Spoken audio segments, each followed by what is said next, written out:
They laughed when they first saw it, a fat, clumsy toy that looked more like a flying tractor than a fighter. Japanese aces joked it would last 5 minutes in real combat.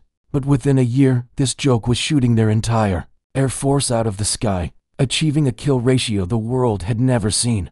In the first months of the Pacific War, the skies belonged to a single machine, sleek, pale, and impossibly agile. The Mitsubishi Zero carved its legend from Pearl Harbor to the borders of India. When it appeared over Allied airfields or carrier decks, pilots did not see just another fighter. They saw a symbol of Japanese dominance, an aircraft that broke the known limits of maneuverability and range. The Zero entered combat in 1940 over China, but its true impact unfolded after December 1941. During the attack on Pearl Harbor, Zeros escorted strike groups across nearly 230 miles of open ocean, a distance no other carrier fighter in the world could match. Out of the 414 Japanese aircraft that participated, Zero losses were minimal. American commanders who examined the damage in the days that followed understood one thing clearly.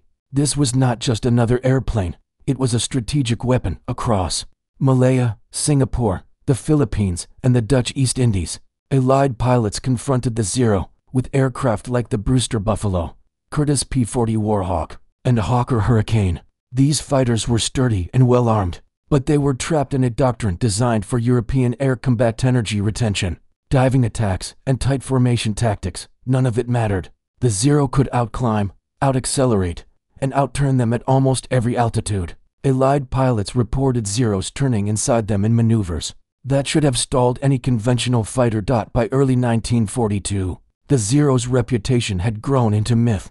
In the Philippines, it achieved victory ratios that seemed impossible. 7 Japanese losses against more than 100 American aircraft destroyed. Over the South Pacific, Australian pilots flying P-40s described encounters where Zeros seemed to hang in the air, pivoting in tight horizontal loops that Western engineers had never imagined. The core of the Zero's dominance came not only from engineering excellence, but from philosophy. Japan's Naval Air Arm trained its aviators as elite specialists long before the war began. Their program was among the most demanding in the world, requiring years of rigorous instruction and live-fire exercises. Pilots like Saber Sakai, Hiroyoshi Nishizawa, and Toshio Ta carried thousands of flight hours into battle. They viewed air combat as a refined discipline, a test of spirit, precision, and instinct, an echo of the Bushido ethos that shaped the Imperial Japanese Navy. The Zero embodied that belief. Its lightweight construction, low wing loading, and extraordinary range reflected a design culture that prioritized offensive capability above everything else. There was no armor plate to shield the pilot, no self-sealing fuel tanks, no redundancy in critical systems. It was a weapon that demanded and rewarded complete mastery. To the Allies, this combination of aircraft and aviators seemed invincible. After the fall of Singapore and the rapid collapse of the Dutch East Indies, morale in Allied air units reached a low point. Reports circulated that the Japanese had developed a superfighter, something beyond Western capability, something bordering on the supernatural. But even in these early months of fear and confusion, the seeds of change were already in motion. American engineers were studying the captured Akutan Zero. New aircraft were being designed, new tactics were taking shape, and in the factories of Grumman and Vought, machines unlike anything Japan had prepared for were beginning to roll off assembly lines. The Zero had ruled the Pacific without challenge, but its reign was not destined to last. Behind the horizon, a new era of air combat was forming, one that would shatter the myth of invincibility and transform the skies into a battleground Japan had never imagined. By early 1943, the Imperial Japanese Navy still believed it understood American aircraft production. The United States, in their eyes, built fighters the way it built automobiles: heavy, durable, and clumsy. Machines designed to withstand punishment, not to deliver decisive blows. The Japanese had faced these designs for 2 years. The P-40, the F-4F Wildcat, the P-39. All had proven inferior to the Zero in the turning duels that defined Japanese air doctrine. When the first intelligence summaries of a new American naval fighter, the Grumman F-6F, began circulating through Japanese command posts, they were met with disbelief. The specifications seemed absurd. A fully loaded weight exceeding 12,000 pounds, nearly double that of the Zero. A massive Pratt and Whitney engine that engineers estimated would tear the aircraft apart. if pushed too hard. Armor plating around the cockpit, self-sealing fuel tanks, thick wings strong enough to absorb heavy dive stresses. It looked less like a fighter and more like a streamlined torpedo bomber. Within senior ranks, the reaction was immediate. Mockery. In briefings at Rabaul, Truk, and Yokosuka, pilots and staff officers pointed to the Hellcat's dimensions and laughed at the idea that such a machine could maneuver with finesse. Captain Minoru Genda, one of the brilliant minds behind the Pearl Harbor attack, reviewed the specifications and dismissed the aircraft outright. He wrote that the Americans had learned nothing, and that this new fighter represented a continuation of their failed philosophy. To him, relying on weight, armor, and horsepower instead of pilot skill proved that the Americans fundamentally misunderstood the nature of air combat. The Zero, light and responsive, had reshaped the Pacific War. In Japanese doctrine, dogfighting was a delicate contest of instinct, timing, and discipline. The fighter was simply an extension of the pilot's body, a tool enabling a masterful display of aerial swordsmanship. The Zero embodied that belief perfectly. The Hellcat appeared to be its opposite: big, blunt, and resistant to subtle control. Japanese analysts calculated that the F-6F's wing loading should result in a turning radius nearly twice that of the Zero. In a horizontal engagement the kind Japanese pilots had mastered, the Hellcat would be hopelessly outmatched. Its size suggested slow roll rates, inadequate energy retention, and difficulty maintaining position in a dogfight. Pilots joked that the Americans had once again designed a machine more suited to carrying mail than fighting a war. This arrogance rested on a brittle assumption that the next phase of the Pacific Air War would resemble the first, that American pilots would continue trying to turn inside Japanese fighters, that they would persist in flying like samurai when they were facing men trained in that very tradition. What the Japanese could not yet see was that the Americans had been studying their defeats. They had analyzed the Akutan Zero captured in Alaska. They had redesigned their training programs. They had begun teaching an entirely different doctrine of aerial combat, one built not on turning duels but on altitude, speed, and controlled bursts of overwhelming firepower. While Japanese engineers refined lightweight alloys and aerodynamic purity, American manufacturers focused on power, protection, predictability, and mass production.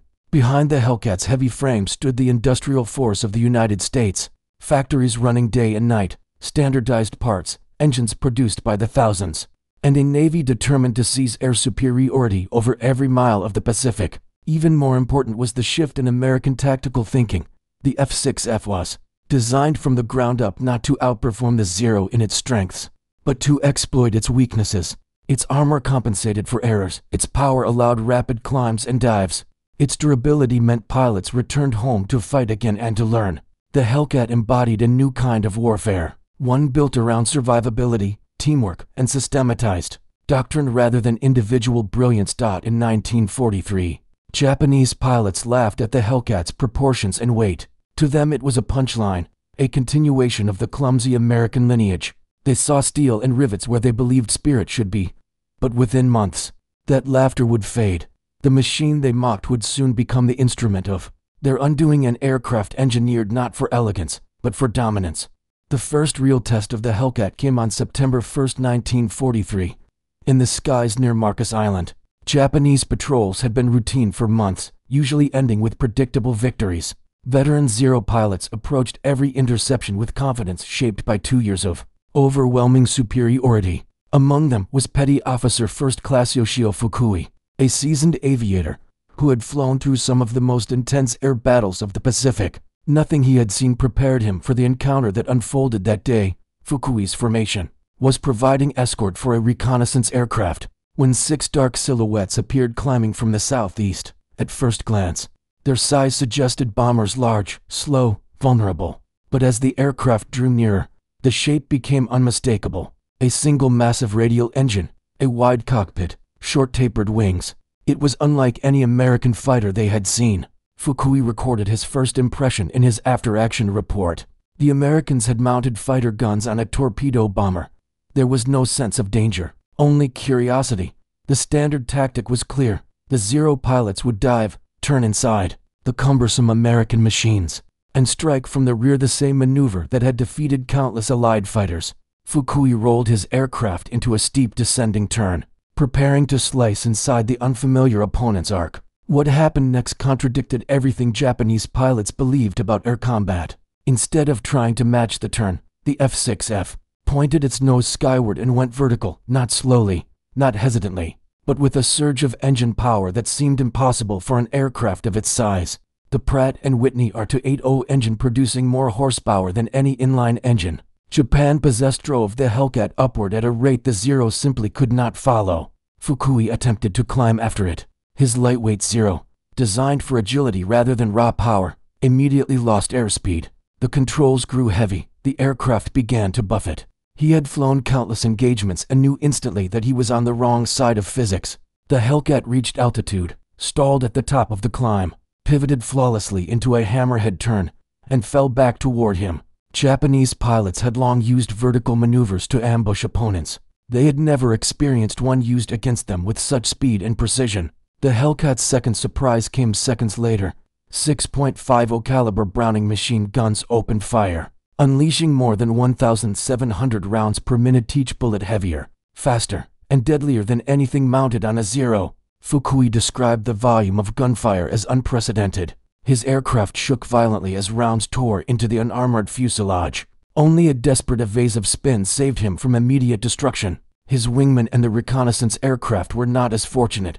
Neither returned. The shock inside Japanese air groups was immediate. Reports from Marcus Island reached higher command within days, describing an American fighter that refused to engage in turning duels and instead attacked from above, fired devastating bursts, and escaped before the Zeros could respond. The disbelief was short-lived. On October 5th, during a raid near Wake Island, 12 Zeros led by Lieutenant Yoshio Shiga encountered another formation of Hellcats. Again, the Japanese pilots opened the engagement with a textbook dive, and again, the Hellcats ignored the attempt at a traditional dogfight. Instead, they entered shallow dives of their own and accelerated another advantage the Japanese had underestimated. The heavier, more aerodynamic Hellcat gained speed quickly, while the Zero struggled to keep up. As Japanese pilots fired at long range, they watched their rounds spark uselessly against the Hellcat's armor plating and self-sealing fuel tanks.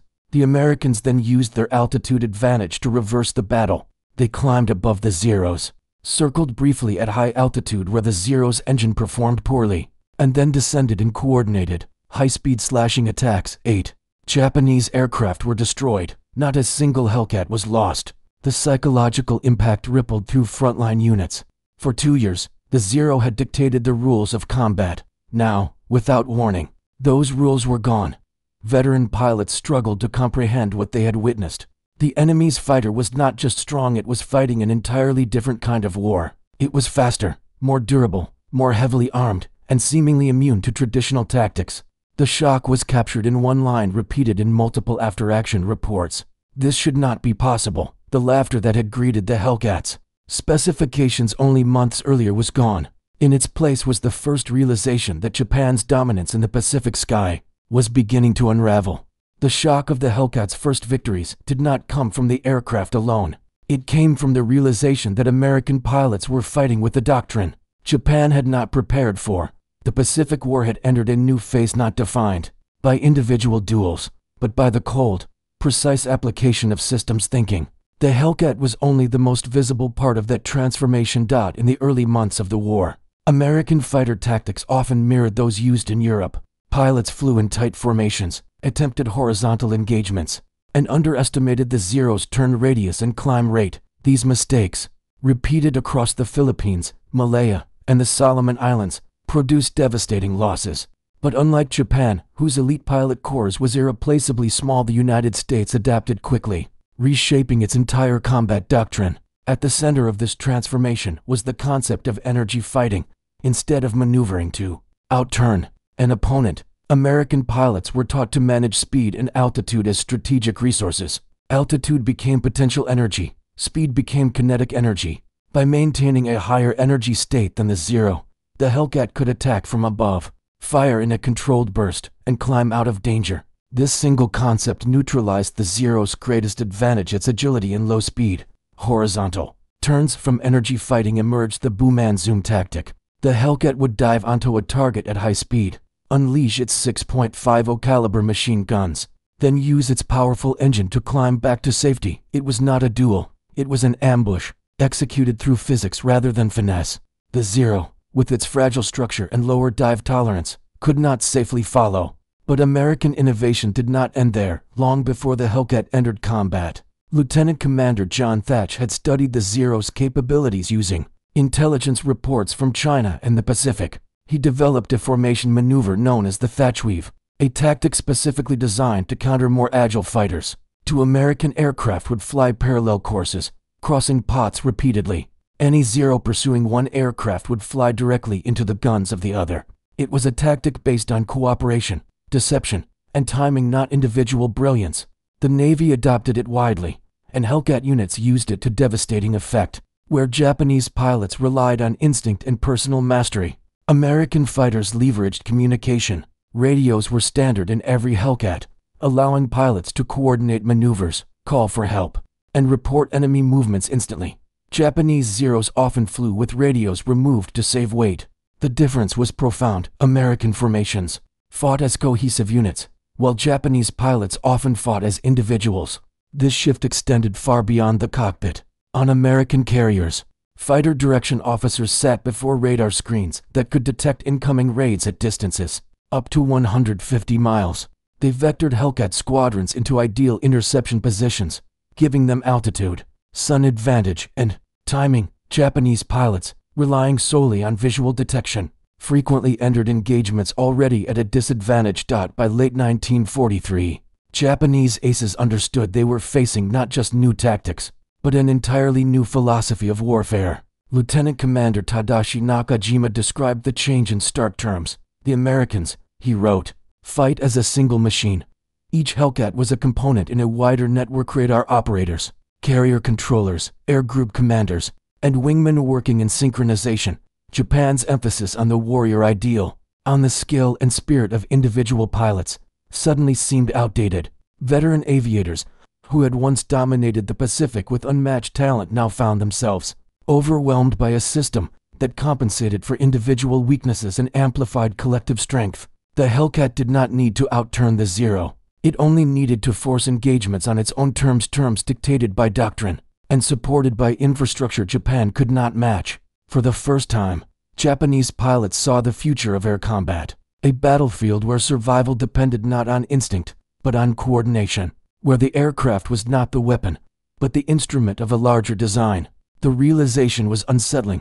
They were no longer fighting against men and individual machines. They were fighting an integrated system, relentless, adaptable, and engineered for victory.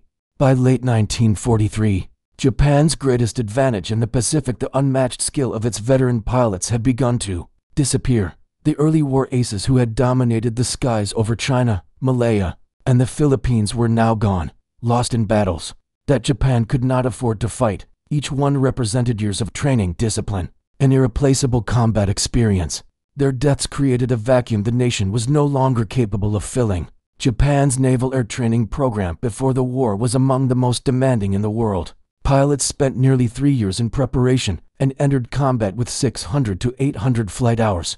They were elite specialists forged through relentless instruction, extensive gunnery practice, and long-range navigation drills. Their skill had shaped the Zero's legend, but the program's intensity also meant its output was small. When losses mounted in 1942 and surged again in 1943, the system broke. To compensate, the Imperial Japanese Navy accelerated its training pipeline. The curriculum that once required years was reduced to months.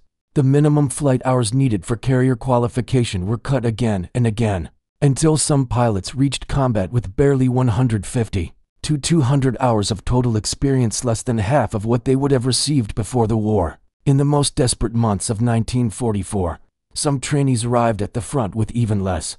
Fuel shortages made the situation catastrophic. Japan's access to oil fields in the Dutch East Indies had been disrupted by American submarines, and the Empire's supply routes were collapsing. Training units received so little aviation fuel that cadets often spent more time in classrooms than in aircraft. Their practice flights were shortened, limited, or canceled altogether.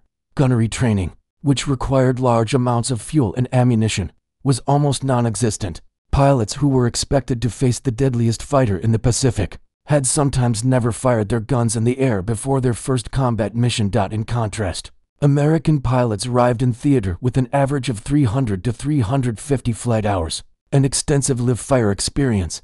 They had already practiced dogfighting, carrier landings, and coordinated tactics under safe conditions. Japan's trainees learned those skills only in combat where mistakes meant death. The result was a tragic transformation inside frontline squadrons. The air groups that had once been led by veterans of China, Manchuria, and the early Pacific campaigns now consisted of inexperienced young men, many barely out of school. They struggled with formation flying, navigation, and fuel management. Their first engagements against Hellcats often ended within minutes. Senior surviving pilots wrote grim assessments. In late 1943, Lieutenant Commander Yoshihiro Hashimoto reported that new recruits lacked even the basic ability to judge closing speeds or deflection angles. Lieutenant Ichiro Ishikawa described watching trainees lose control of their aircraft while attempting high-speed dives maneuvers American pilots performed routinely. In one report, a training officer recorded that cadets often returned from flight exercises with ammunition untouched, simply because they had no opportunity to practice firing. The cultural impact was profound. The samurai ethos that had guided Japan's naval aviation discipline, mastery, and personal excellence had no place in this new reality. The Zero had been designed for pilots who could extract its full potential. In inexperienced hands, its strengths became liabilities. Its fragility, once an acceptable trade-off for elite performance, now turned every mistake into a fatal consequence. By early 1944, Japan's air arm no longer resembled the force that had begun the war. The veterans were gone. Their replacements were not warriors shaped by years of preparation, but young men thrust into a struggle they were not trained to survive. The Zero had once ruled the skies through skill and precision. Now it was flown by children facing an enemy that had learned, adapted, and grown stronger. The collapse had begun not with the loss of aircraft, but with the disappearance of the pilots who had once made them legendary. By the summer of 1944, Japan faced a reality it could no longer ignore. The United States had pushed across the Central Pacific, seizing island chains once believed untouchable. The next American target Saipan threatened Japan's inner defensive perimeter and placed the home islands within range of B-29 bombers. The Imperial Japanese Navy prepared for what it called the decisive battle, a final attempt to halt the American advance and regain control of the Pacific skies. Operation Ago was launched with urgency and desperation.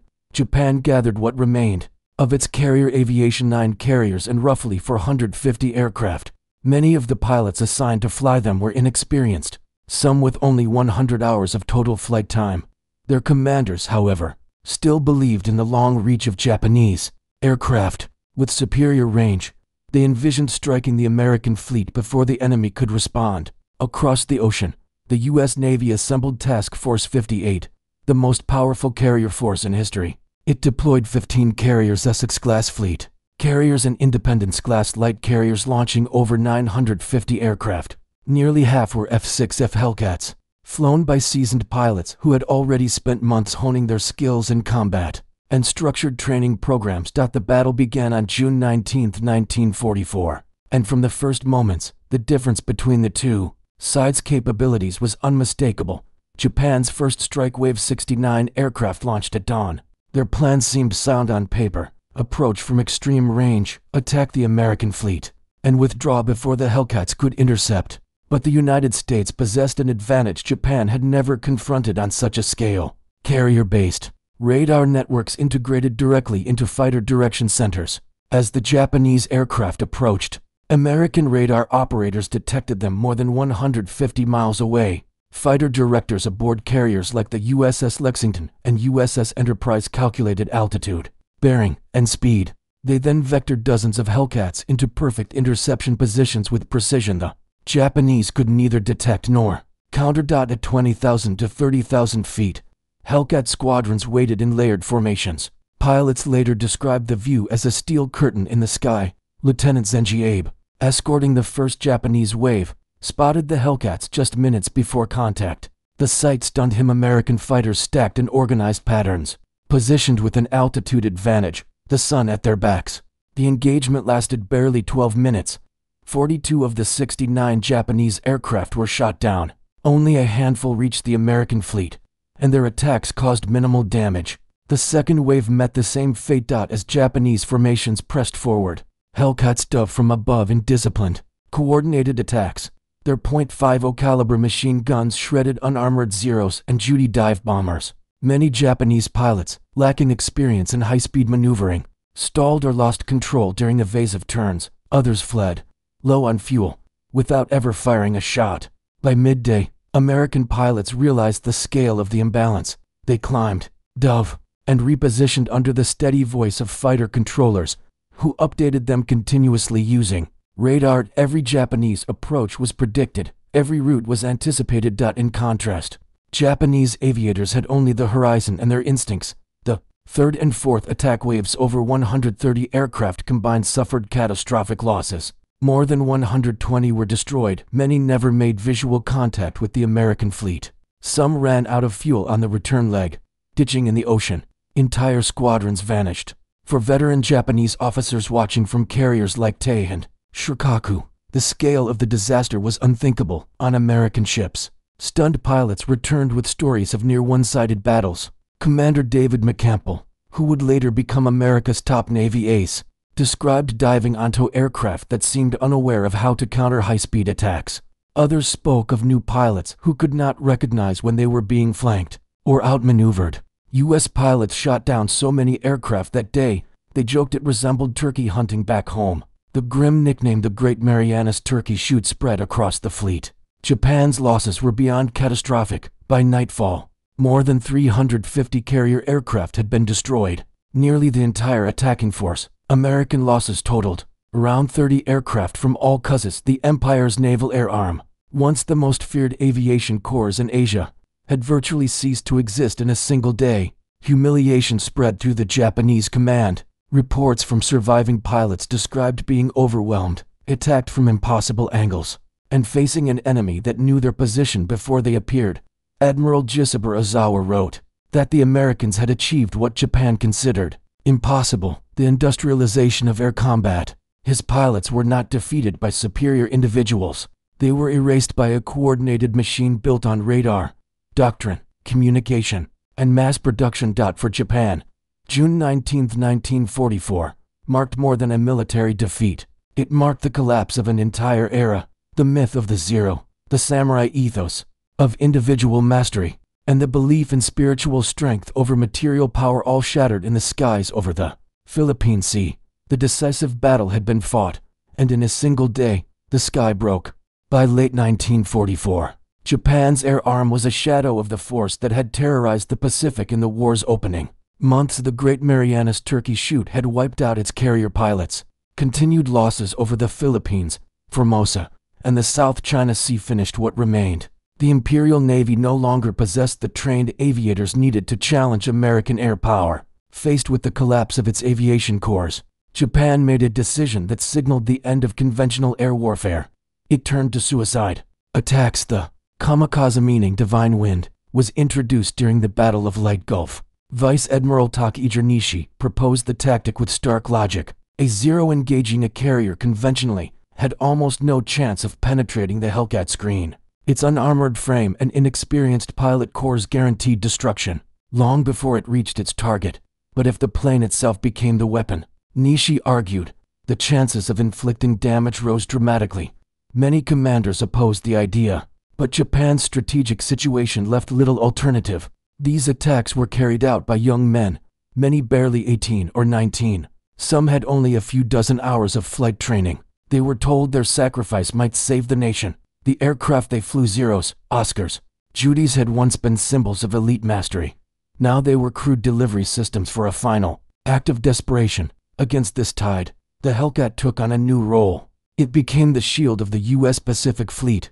During the Philippines campaign, and later at Okinawa, thousands of kamikaze missions targeted American carriers, battleships, and transports. For every pilot who dove toward the fleet, dozens of Hellcats patrolled above in continuous combat air patrols. Their job was simple but relentless: intercept and destroy suicide attackers before they broke through the fleet's outer defenses. Radar detection, fighter direction centers, and disciplined patrol patterns turned the Hellcat into a barrier few kamikazes could penetrate. Pilots flew long hours, often facing multiple engagements per day. Many described the emotional toll of shooting down aircraft flown by young, untrained men who had no intention of returning home. The contrast was stark. Highly skilled American aviators in rugged Hellcats hunting fragile planes, flown by boys forced into a final mission. During the Battle of Okinawa in 1945, nearly 2,000 kamikaze sorties were launched. Hellcats, along with Corsairs and ground-based fighters, intercepted the majority. Estimates suggest Hellcat pilots alone prevented thousands of deaths at sea by destroying attackers. Before they reached the fleet, Japan's last stand in the air was a testament not to hope, but to despair. The Zero had begun the war as a weapon of mastery and individual skill. It ended as a tool of sacrifice for pilots who lacked the training, experience, and chance to survive. Against them stood the Hellcat, no longer merely a fighter, but the final guardian of a fleet moving steadily toward Japan's shores. The kamikaze raids marked the end of Japan's air power, and the Hellcat, unyielding and ever-present, ensured that the era of the Zero would never rise again. When the war finally ended in August 1945, Japan's surviving aviators emerged from a world that no longer resembled the one they had dominated in 1941. The Zero, once the symbol of Japanese air supremacy, had been eclipsed by an American fighter. They had laughed at long before they understood its purpose.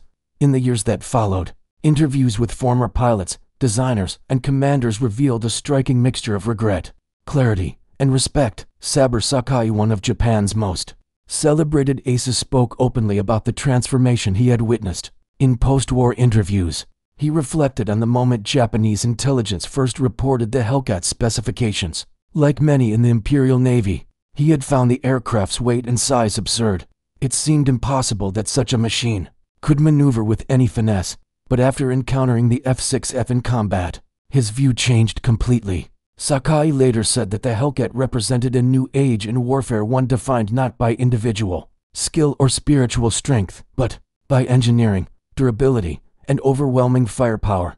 Jiro Horikoshi, the designer of the Zero, offered an equally candid assessment. After examining a captured Hellcat in the post-war years, he remarked that Japan had built an aircraft optimized for 1941, while the Americans had built one for 1945. The Zero had been created for elite aviators who could exploit every ounce of its agility and range. The Hellcat, by contrast, was designed to survive mistakes, endure damage, and allow average pilots to fight with confidence. Horikoshi understood that this shift in philosophy reflected the broader industrial and strategic realities of the two nations. The scale of American production underscored that difference. With brutal clarity, at its peak, the Grumman factory in Bethpage, New York, produced a brand new Hellcat every hour, 24 hours a day, 7 days a week. More than 12,000 F-6Fs were built in just over 2.5 years. In 1944 alone, the United States produced roughly 35,000 fighter aircraft. Japan, constrained by shortages of manpower, raw materials, and industrial capacity, managed just over 5,000. No amount of bravery or tactical ingenuity could offset that imbalance. But the Hellcat's legacy was not defined by numbers alone. It represented a shift in the very nature of air combat. It embodied a philosophy of warfare rooted in systems thinking, where radar, communication, standardized training, and mass production worked together as a unified whole. The aircraft's rugged design allowed pilots to fight repeatedly, learn from their mistakes, and pass their knowledge to others. It rewarded discipline over improvisation, teamwork over individual glory. It was, in every sense, a machine built for the kind of war the United States intended to fight. To Japanese veterans, this realization was sobering. Many spoke of the moment they understood they were not facing individual opponents, but an industrialized network of carriers, factories, training centers, and radar stations, all connected by doctrine and execution. The Hellcat was simply the visible edge of that system. By war's end, the Zero had become a relic of an earlier vision of air power, one that prized purity of design and mastery of skill. The Hellcat, heavy and inelegant by comparison, had proven that modern warfare belonged to machines that combined power, resilience, and logistical support. In the final reflections of those who survived, a single truth emerged: the plane they once mocked had become the instrument of their undoing. The aircraft they dismissed as a toy had erased their air arm from the sky and marked the end of an empire built on the belief that courage alone could overcome the weight of industry. The Hellcat had the last word because it had rewritten the rules of the sky.